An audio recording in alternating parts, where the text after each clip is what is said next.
Brazil হেরে গেছে, mission এক্সা পূরণ হয়েছে। 2002 এর পরে যে 6টা বিশ্বকাপ হয়েছে, 6, 10, 14, 18, 22 এবং 26, টানা 6 বিশ্বকাপে ব্যর্থ ব্রাজিল। ব্রাজিল রাউন্ড অফ 16 এর বাধা পেরুতে পারে নাই এবং এই ম্যাচে একটা সময় মনে হচ্ছিল যে ব্রাজিল ডমিনেট করবে, অন্তত প্রথমার্ধের প্রথম 10 মিনিটে। সেরকমটা মনে না হওয়ার কোনো কারণ ছিল না। নরওয়ের যে ইতিহাস, যে ব্রাজিল সবসময় তাদের কাছে পরাজিত হয়েছে অথবা ম্যাচ ড্র হয়েছে, কখনো ব্রাজিল তাদের হারাতে পারে নাই। সবশেষ দেখা হয়েছে যেই দুই দলের এখন থেকে 20 বছর আগে, সেই ইতিহাসে আসলে খুব বেশি গা ভাসানোর কোনো কারণ ছিল না। ব্রাজিল এই ম্যাচে ফেভারিট হিসেবে নেমেছিল, কিন্তু ব্রাজিল বেসিক্যালি 3টা জায়গায় 3টা কারণে 3টা পয়েন্টে হেরেছে। পয়েন্ট নাম্বার 1, খেয়াল করে দেখবেন যে পেনাল্টি মিস।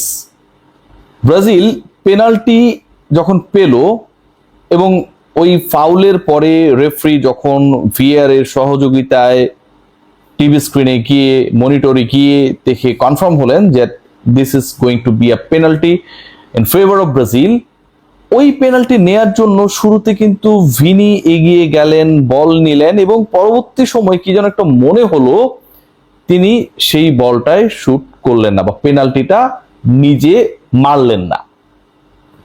একটা দল যখন হাইড্রেশন ব্রেকের মানে ফার্স্ট হাফে হাইড্রেশন ব্রেকের আগে একটা পেনাল্টি পায় এবং সেই পেনাল্টি যখন সেই দলের সোফার বেস্ট প্লেয়ার নিলেন না এবং সেটা কুনিয়াকেও দিলেন না,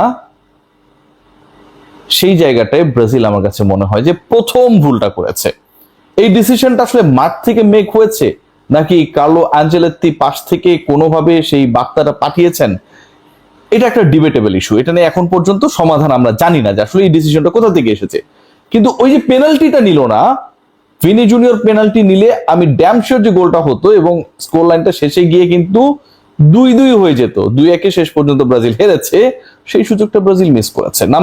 পয়েন্ট নাম্বার 2, এটা কোনো অংশেই প্রথম পয়েন্টের থেকে অগুরুত্বপূর্ণ না, বা পয়েন্ট নাম্বার 2 কে যদি আমি পয়েন্ট নাম্বার 1ও বলি, এটা তো কোনো ভুল নেই। আজকের ম্যাচে ব্রাজিলের আক্রমণের ধারটা বেড়েছে কখন? আক্রমণের ধার বেড়েছে যখন নেইমারকে 68 মিনিটে নামানো হলো। নেইমারকে কখন নামানো হয়েছে? 68 মিনিটে, 68 মিনিটে।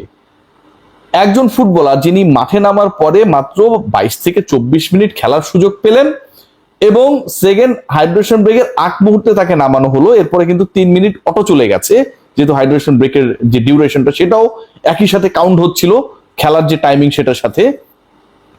সেই নেইমারকে আপনি বলছেন যে he is fit to play the full 90 minutes, তাকে কেন আপনি 22 মিনিট 25 মিনিট খেলানোর জন্য মাঠে নামাবেন?